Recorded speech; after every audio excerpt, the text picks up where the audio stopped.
ditemuannya. Sosialisasi bahaya menggunakan obat tradisional yang mengandung bahan kimia gencar dilakukan Balai Pengawasan Obat dan Makanan Gorontalo. Sosialisasi diberikan khususnya pada pelaku usaha obat tradisional.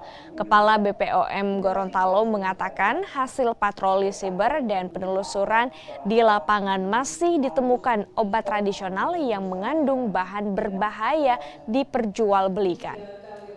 Jadi dari hasil pengawasan kami baik secara siber maupun secara langsung di lapangan memang ada beberapa produk yang terindikasi mengandung bahan kimia obat, namun sudah kami tindak lanjuti, kami berikan pembinaan.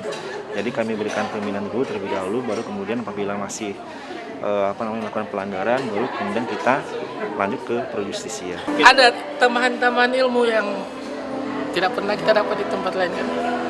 Jual apa? Bidaraku Gorontalo. Terus dari BPOM sendiri, dia sempat menanyakan soal penjualannya atau gimana, Pak?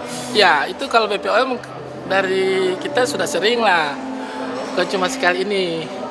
Cuman kan ada tambahan-tambahan lagi, perubahan-perubahan, misalkan ada tambahan ilmu lah yang tidak pernah kita dapat sebelum-sebelumnya, begitu.